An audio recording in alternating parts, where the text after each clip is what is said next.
Coming up on today's Locked On Bucks, we dug into the good, the players that were primed to take a step forward. Now, who may be in line for a step backward? Camille and I go over the options and share our thoughts coming up next on Locked On Bucks.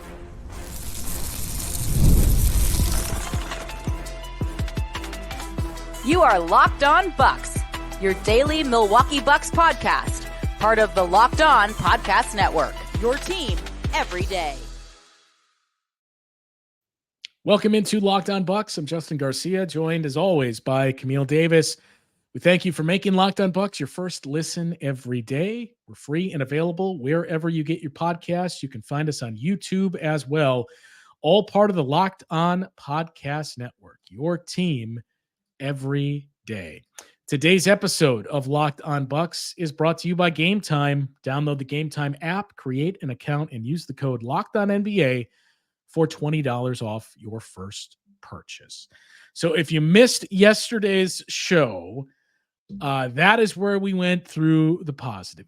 It's not that Camille and I are Debbie Downers here. It's just we got to be fair and balanced and take a look at both sides of the coin. So if we think there's players in line for a step forward, there's going to be players that are in line for some regression too. So who is most likely to be that player, or who is most likely to be those players? That's what today's show is. We'll start things off the same way we did the players taking a step forward viewpoint, and that is of the veteran players who may be in line for a step backward, or did we see something last year that this may be who that player is now? Of the young players whose growth is not going to be linear and may have curbed and ended overall. And then is there any bold prediction? Is it could be last call for any of those veteran or young players at that matter as well. So those are the ways we're going to get into this discussion, similar to how we handled the step forward. And just as we did with the positive, I will kick things off, Camille, with who is most in line for a step backward. Yeah, go ahead. Take that bullet. You go ahead and throw the name out there. It pains me to say this. Taking everything into account, the age, surgeries, plural, in the past few years. I know who this is. Yeah. And the overall shift in style of play. I'm going to add an asterisk and a caveat to this.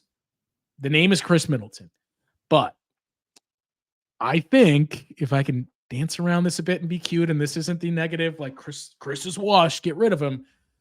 I think the step backward has to do with his position. That we've talked about this before. We may have reached the expiration point where we're getting very close on Chris as the 2-3 that you plug out there on the wing. We may start to hit the phase in his career where could he be a small ball 4? And that's the usage for him. So that is my concern going into the season. It's not a heightened concern, to be clear, but my concern is Chris Middleton as your 3, taking on some of those defensive assignments. We saw a little bit of a regression defensively last year, which is to be expected with the age and the injuries and surgeries that we talked about. But if that continues, how do the Bucks pivot? And is it something they can overcome? Or is it as simple as, well, we don't have anybody on the perimeter, and now we have this really good optimized lineup of Chris playing next to Giannis with the 4-5, but we got a pretty big hole out there at 3 on the perimeter. Yeah, that's a realistic concern to bring up. I think that Bucks Nation collectively said, wait, what? When we heard the news of Chris Middleton having 2 ankle surgeries this offseason, everybody's just like, wait, 2 this offseason? He just had them? Like, are you for real? And it comes again off of a dynamic playoff performance from Chris Middleton. So it's definitely not taking anything away from him. Anyone who listens to this show regularly, all the everydayers know that we're both really big Chris Middleton fans. I've said it. He is my favorite Buck. So I have a lot of love for Chris Middleton. But the reality of it is you can see it, like the lateral quickness with him defensively it's been regressing for the last few years now. And you mentioned we might have to move to Chris at the 4 as more so of a necessity. And that's the piece of it that's so interesting, because last year I was throwing out, like, I would be interested to see some quote unquote smaller lineups with Giannis at the 5, with Chris as the 4, and just see what that looks like. But at that point, it was just more so like, let's, test out some things, see what that can be. But if it moves to a point of necessity for the Bucks because he can no longer defend on the wing, then that changes the equation for a lot of different pieces on this particular team and how you use Chris Middleton going forward. So I think that's a fair one. And the guy that I would pick also had a surgery, not very recently, but right after that championship year, in Brook Lopez with that back surgery.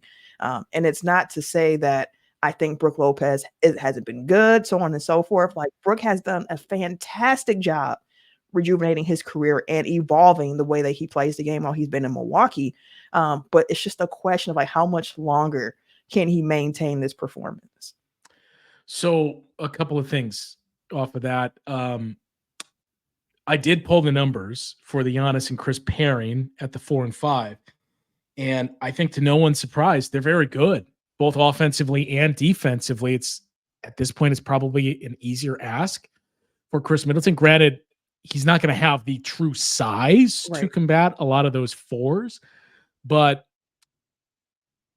just what you can realistically expect for the mobility and lateral quickness, we may be starting to shift in that direction. The net rating was a plus 38 in those minutes with that grouping. The caveat is it was like 45 or 50 possessions. Small sample size, yeah. Yeah, it was an incredibly small sample size. We didn't see a lot of it, but the best lineup of that mix, we may see an iteration of it.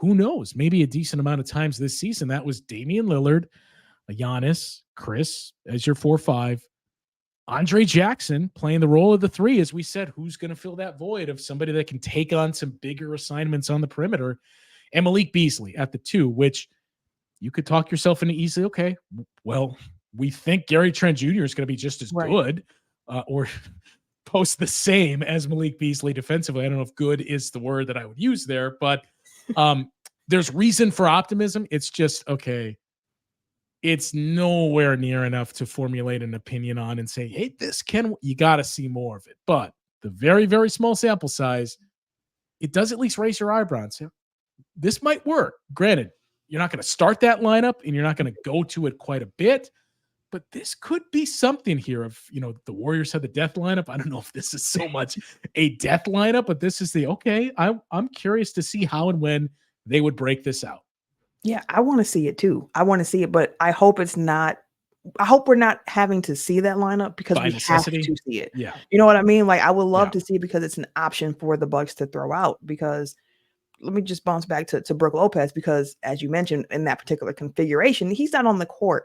And part of the idea of Brook Lopez regressing that scares me the most is just how important that he has plan been. B? Yeah. Yes, to this team defensively and what he brings. Like, he's exceptional at protecting the rim. We've seen it year in and year out. We've seen the chemistry that him and Giannis have on the court together. I saw the numbers where it was like last year on the court together, just Giannis and Brook, the defensive rating that they had would have ranked 10th in the NBA. And when Giannis is on the court without Lopez, it would have been like dead last in the NBA. Brook Lopez, in addition to the defense, the way he can space the floor offensively as well, just super important for this team, which is, again, goes back to the summer when we were talking about, if you do trade Brook Lopez, what better option do you have? Who can do what he does defensively and offensively at his size? But the thing with Brook Lopez and that size is that, like I said yesterday, one of the biggest weaknesses of this Bucks team was athleticism, speed, youth. And those are things that aren't in Brook Lopez's wheelhouse at this moment. So if you're having to pull Brook Lopez out of the paint, if you're having to make him defend on the perimeter, so on and so forth, it's going to be tough sledding. And if Brook Lopez regresses in his elite ability to defend the rim and also add to that defense, like, it's trouble for the Bucks. Yeah. The one thing I would push back when you say those things aren't in his wheelhouse, I mean, he does have a very youthful demeanor. No, I mean, it is a valid concern because as we've talked about, what is plan B? And like, I get the versatility piece. I think we've done a good job talking through what that actually means. It doesn't mean trade Brooke Lopez and Right. switch everything. It means have Brooke Lopez as a rim protector, have other options to play different sets of defense as well. And they have that to an extent. Obviously, it's not to the level of the Celtics or other teams, Mhm. but I mean, what do you do defensively if you don't have Brooke Lopez? Like, you can, well, you'll be able to switch more.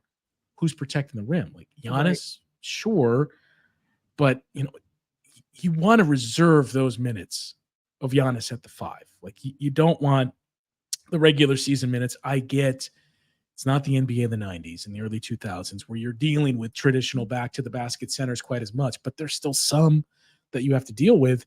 And I think that also, oh, by the way, Giannis doesn't want to play that position. Yeah.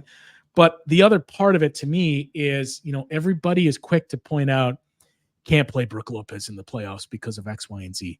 You need rim protection in the playoffs. Yep. And, 3-pointers are more important now than ever because we've seen, and I think it's here to stay. I don't know if rule changes is the right way to put it, but how the game was officiated last season from late January onward, that makes it tougher to score inside the 3-point line. If you're allowed to be more physical, and oh, by the way, that's something that's going to benefit Brooke Lopez. Mhm. So I think it increases his importance, but you need rim protection. And if people point to the Celtics and say, well, they had a switchable defense in X, Y, and Z, Kristaps Porzingis is a rim protector. He made some massive defensive plays in the finals. You can point to the Denver Nuggets. Well, here's what Denver had. Maybe Nikola Jokic isn't the best rim protector. Nikola Jokic is arguably the best offensive player in the game right now. And the connection between he and Jamal Murray offset that. They had very good perimeter defense and switchable defense to offset the void of rim protection. Same with the Warriors the year prior to that when they won the championship. So you have to have one or the other, and it can't just be we have parts of the other, but we're moving on from this one. So I think that's kind of the corner that the Bucks were painted into, and what makes Brooke Lopez, I don't know if it's hyperbole, Camille. I don't know what you think. Arguably the most important player, secondary player. Giannis and Dame are still the most important. Like if Giannis goes down, it doesn't matter, as we've seen 2 years in a row. But take those guys off the ledger. He's the most important by a wide margin.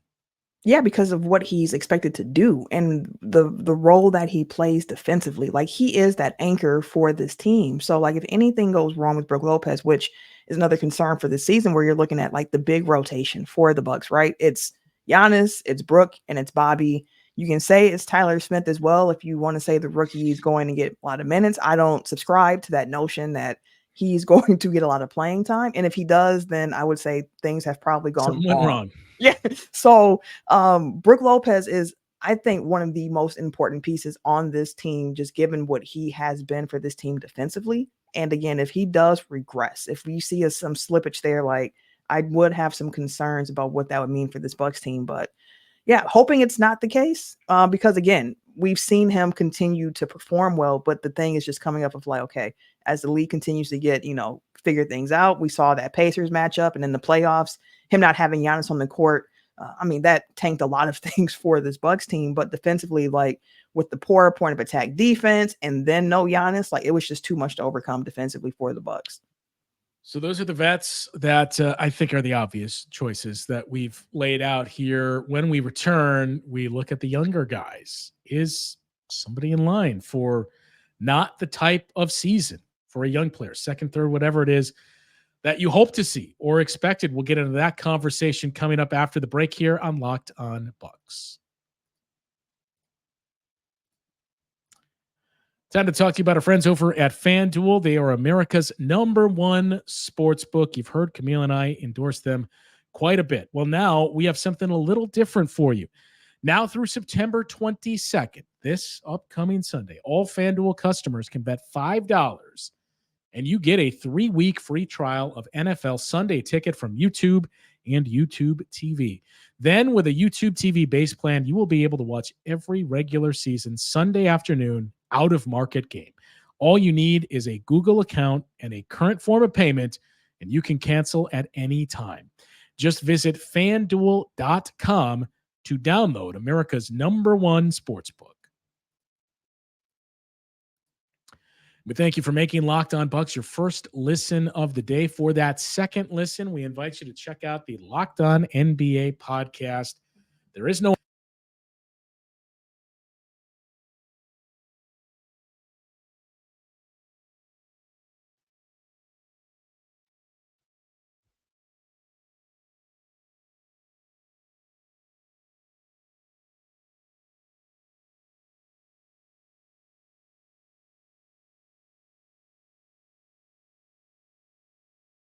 Camille. On to the young players. So, you know what? Just as we did with yesterday's, I'm going to let you kick things off of the young player whose growth may not be in line with what we hope to see. So the young player, that's one of those ones, right, Justin? I feel like everybody knows where I'm going to go because it's been a name that has been part of the conversation heavily this summer. That would be Marjon Beauchamp. It's just the fact that we saw him in summer league again, and going to summer league, there was the article that he had where he had an interview with Eric from The Athletic. Just mentioned, like, I know what I need to do here at summer league. Like, I have to prove I can be a rotation player. I have to prove I can make quick decisions. I have to prove I don't belong in Vegas here for this third straight summer. And the returns weren't great from his summer league showing. More turnovers than assists in 27 minutes a game. Not shooting great from the three. We didn't really see the quick decision making that he talked about needing to have. So Marjon is one of those guys where, for me, I could see him being a candidate for regression, especially when you think about what he was drafted for. Like, Marjon was drafted and the expectations were like, he's going to be a two-way wing guy. I remember seeing a couple of performances early on where it's like, that defense is there, but in the regular season, you just haven't seen it at the same consistency that you would be hoping for. So what you counted on him to do well defense, you haven't really seen in bunches. Although I will say, I mean, he did shoot better last year than he did in his rookie year. So there was some positives from that, but he played less minutes this past season than he did during his rookie campaign. And the summer league showing just didn't inspire much confidence. Okay. I think I have the mic issues worked out now, but I am going to perhaps contradict myself from yesterday's episode. I'm going to say Andre Jackson Jr. So in other words, it's not flip-flopping. It's not changing my stance. It's just looking at the full picture. It's you could talk me into either scenario.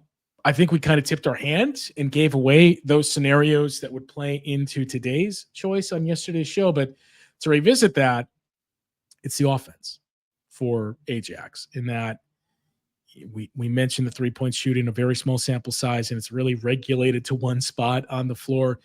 Even beyond the shooting is what's easiest to point to, because we can look at the numbers to back up, well, he's shooting, X percent on threes, and he's knocking down X percent from corner threes, or here's where he's taking the high volume of them.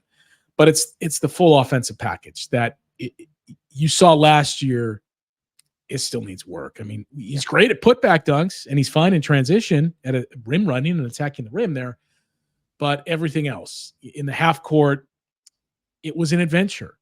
And, if we go back to the start of this show and pointed to, hey, maybe this is we're approaching Chris as your small ball four, who fills that void at the three.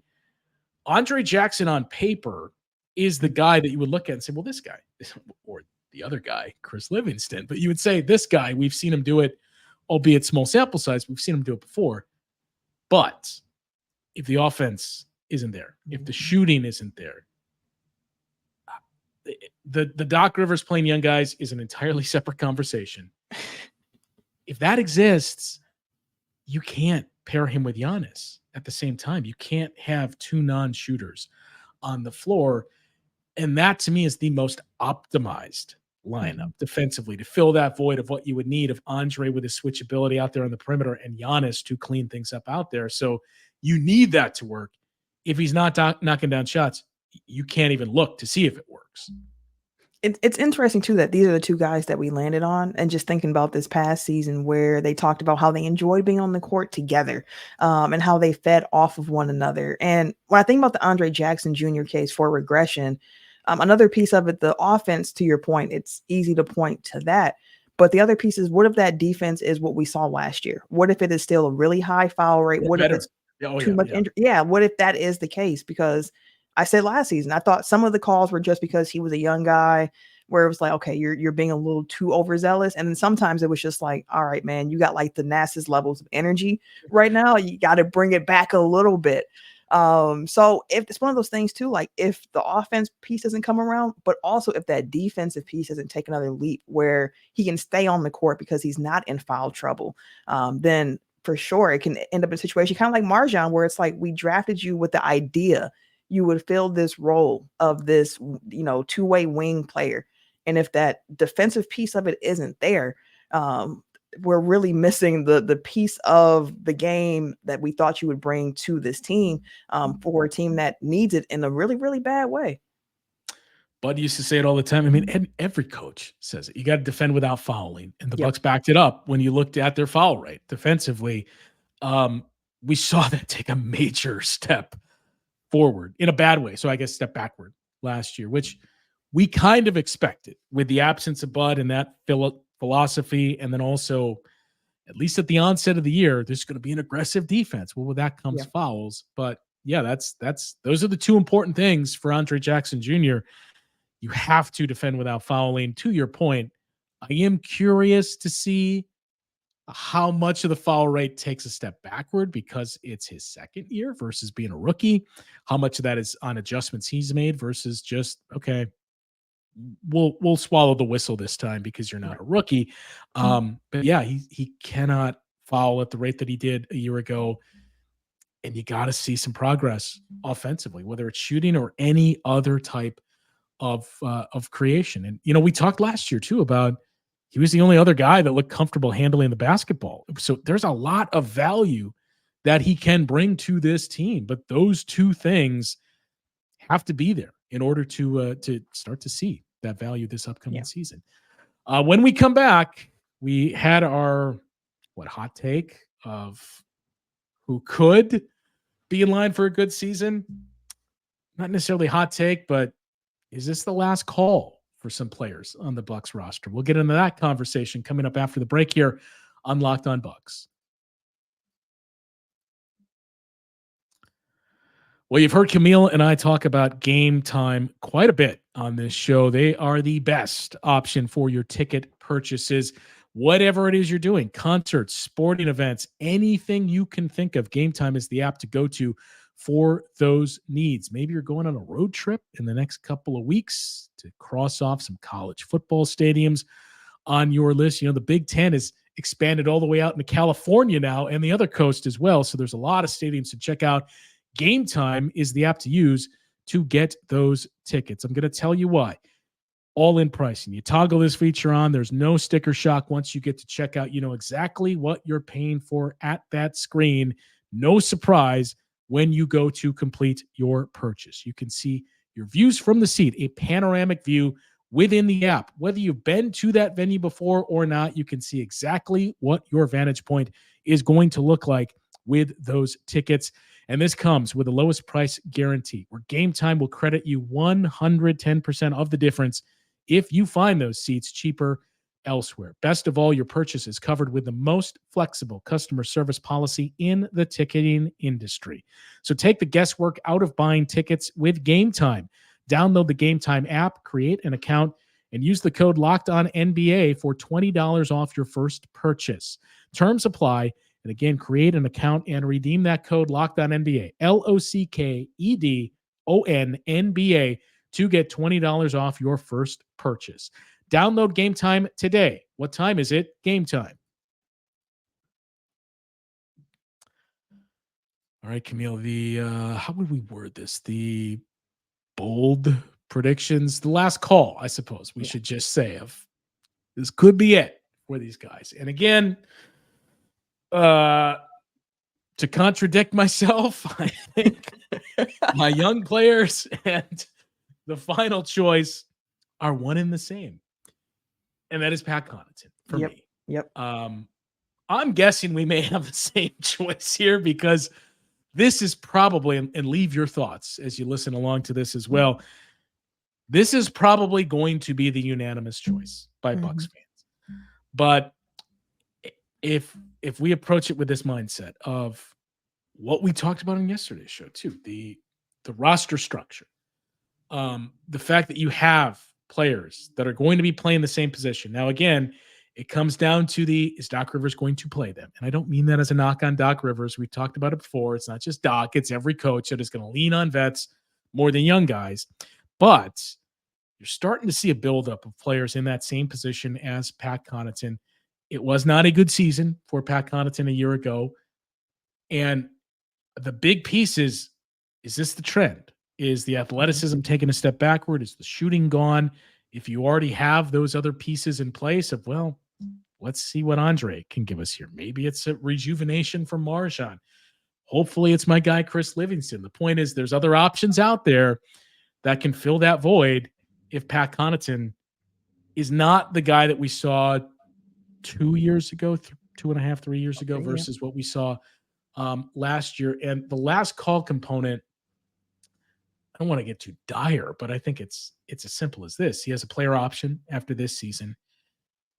If it's a bad season, I mean, he's obviously picking up that option. But what happens after that? You know, like I'm sure his name is going to surface in trade rumors because of it being an expiring contract and ways to shave off more salary. But also, if that's the case and you start to be 2+ years removed from what you would call your last true productive season, and you're already in your close to mid-30s at that point, it'd be what, 33 at that point? I don't know what the market is going to be for that. As we've seen, there is no middle class anymore. So that means if you're Pat Connaughton, it's probably veteran minimums from that point forward. Yeah, and it's the other side of the coin, right? Yesterday, you mentioned the fact that bold prediction bounce back season for Pat Connaughton, and this is the other side of it because I think you alluded to it in the lead up for this segment. We just mentioned like there's other options on this team right now to come and take the minutes that we are used to Pat Connaughton getting. In addition to Andre Jackson Jr., who we just discussed, and the MarJon, you'd have AJ Green, Chris Livingston, if that takes off for him this particular season. You have DeLon Wright on the roster as well. You have Gary Trent Jr. Like Torian Prince, we could see what does he have left as the 3. Yeah, there's a lot of different ways you could fill those minutes up. And for Pat Connaughton, I mentioned it yesterday as well, but like the biggest thing for me is just how the scoring has been on decline for him. Like the rebounding numbers have been going down a bit. The athleticism seems to be waning some for Pat Connaughton.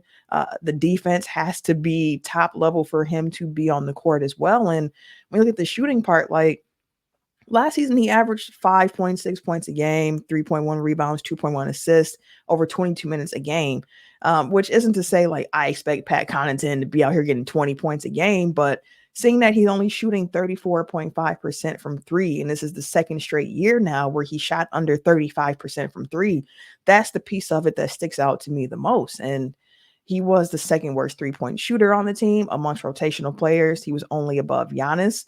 And if you widen that, the only other players below Giannis and Pat Connaughton were Chris Livingston, who shot 20% and 4 minutes per game, which isn't anything in itself. And then Danilo Gallinari, who shot a terrible 17.6% from 3 in limited time while he was here in Milwaukee. So Pat Connaughton, like there's a certain role that's expected of him to play. And Doc Rivers mentioned when he came aboard, like, I want to rebuild his confidence. But if that can't be rebuilt, if we can't see the player of Pat Connaughton that we saw a couple years ago on a championship team where he was able to do all the little things and knock down key shots for this team, I think that there are some other guys on this roster who are going to be really thirsty to get those minutes and take them and not try to give them back. You know, the other interesting thing with Pat is the volume, because I think we talked about this at one point last season. It was either we addressed it on the show or it was a series of tweets from me. But when you looked at the shooting numbers, he was the one that really suffered the most from Dame and Malik Beasley joining the team. And even if you go a year prior to that, we saw Drew Holiday start to take more threes as well. Some of those were coming from Pat Connaughton, but the numbers overall last season in terms of the volume took a step backward, and it wasn't just because of games played. Look, that's a tough thing. I'm not trying to justify that Pat Connaughton should have been taking more threes than Malik Beasley or Damian Lillard. It's Right. just what happens when you bring in those other things. And I do wonder how much of that played a role in his shooting regressing a little bit. I wonder how much it is tied into the injuries from the past few seasons, especially lower body injuries and the lift you need from your legs for those 3-point shots. But last year he had 3 games where he attempted 9 or more 3-pointers.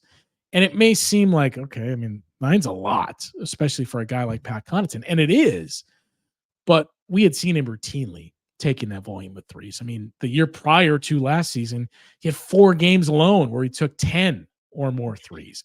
I think it was around 15 where he took 8 or more threes in that game. The year prior to that, he had 5 games where he took 10 or more threes, and it was 10 games where he took 9 or more. So it's just this subtle decline in the amount of attempts. And it's not like you have to learn how to ride a bicycle again. But I do think part of it is those reps and, getting that amount of shots up to help kind of boost things for you.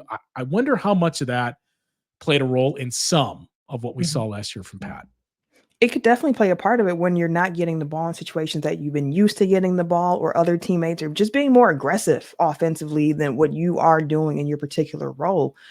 So I could definitely see those aspects leading into it, because, I mean, even when you look at just field goal attempts per game for Pat Connaughton, this past season was the lowest amount of field goal attempts that he's had since the 2019-2020 season, where he was around 4.5 shot attempts a game, and he was at 4.6 this past season. I mean, the championship year, he was getting up 7.6 field goal attempts per game. He was shooting almost 6 threes every single game, and that number has been cut in half for the 3-point attempts for him this past season. But I never like ending things on a negative note. So let me find a positive Pat Connaughton, Jim, because I got to try to find something, even though this is an episode of regression. I mean, as you search for that, I mean, I also point this out, when we just ran through the shooting volume and games that Pat had with X amount of 3-point attempts. I mean, all that is to say, it's not going to change this season. And I don't think we're suggesting that it should. Again,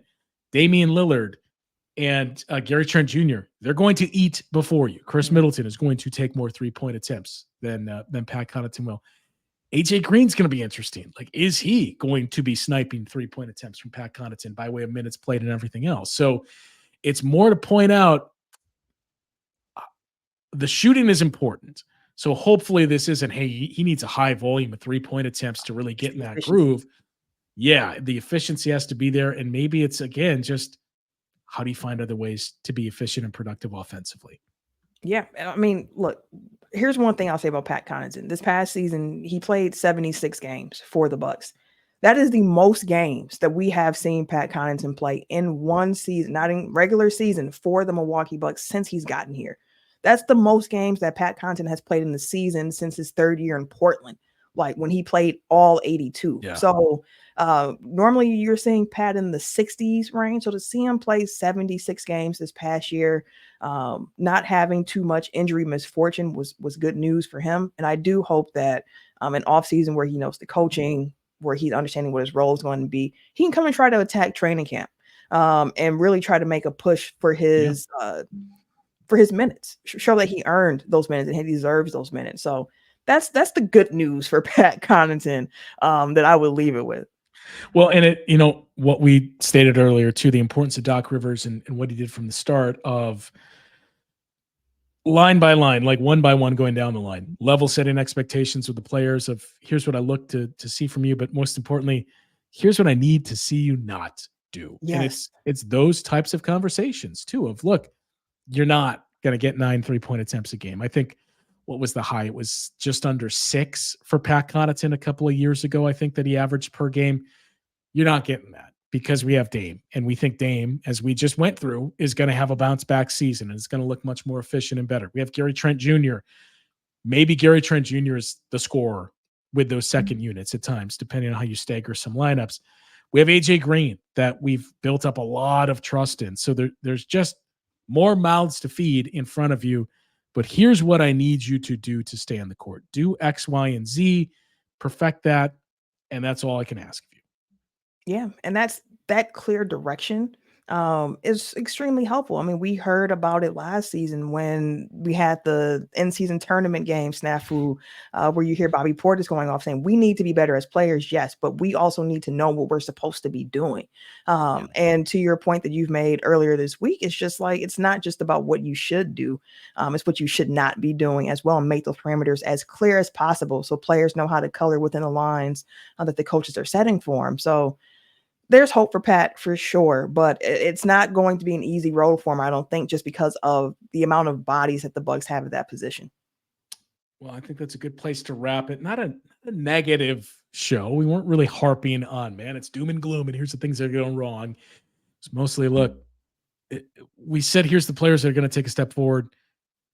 With that, somebody has to take a step backward. So here's who may be most likely for that. We are back on a 5-day-a-week schedule, as you've noticed, and we keep moving closer and closer to Bucks Media Day. That is going to be September 30th, so less than 2 weeks away from that. That'll do it for today's show, though. And again, leave your thoughts in the comments for this episode, for the Step Forward episode as well. Your thoughts of those three categories: biggest step backward, sophomore slump, who might it be the last call for? And we'll sift through your comments and address those over the next few days here. For Camille, I'm Justin. We will talk to you once again tomorrow on Locked On Bucks.